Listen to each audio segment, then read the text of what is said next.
Hey guys, what's up? Seems like this time of year now, I guess big banks are gonna start making headlines for terrible things. Yeah, remember last year when a lot of America's big banks decided they were gonna start charging $5 a month for the privilege of having one of their debit cards?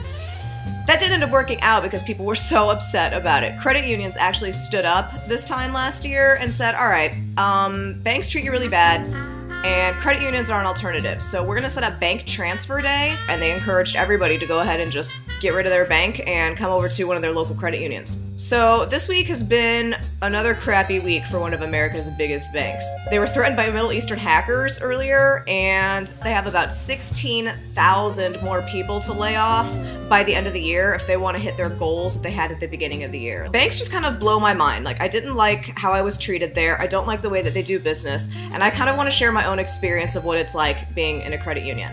So I've not paid any fees since I've been back with Vantage, except for the 25-cent debit processing fee when I want to get cash back at a store. Every time you run your card as debit, there is a 25-cent processing fee, but if you just always run your card as credit at stores, you're never going to get hit with that fee.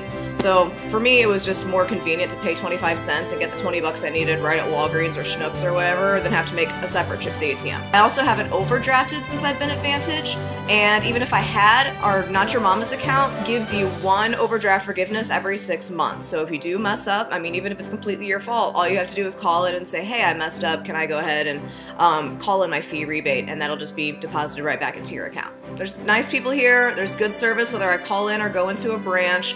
I have a really low interest rate on the loan that I'm paying back with auto payments. I don't even know it's happening. We don't have any hacker threats, and there are no sneaky extra costs just kind of dumped on us when we're not looking. I mean, we're not perfect either. We can't be like Oprah. We can't just be like, you get a car, and you get a car, and you get a car. But we can be like, you get a really good interest rate on your loan upon approval.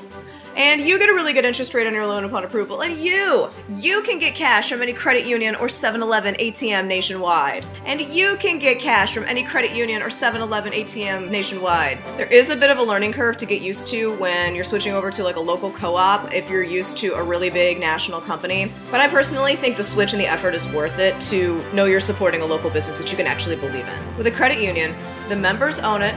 All of the money that moves around in the credit union is member money, and the members decide what's best for it, not just some board of stakeholders. It's not about profits. It's not about getting to be the biggest and the richest. It's about doing good business right where we live. So anyway, I want to know what you guys think. What do you think? What is really important to you with a bank or the place that you keep your money? Do you like where you are? Are you looking for a change? Are you with a credit union already? Do you have any complaints about the way credit unions work? Like I said, we're not perfect, so I really want to hear from you what you think. Send me an email at youngfreestlouis, that's ST Louis, @gmail.com. Have a great weekend, guys. Keep rocking.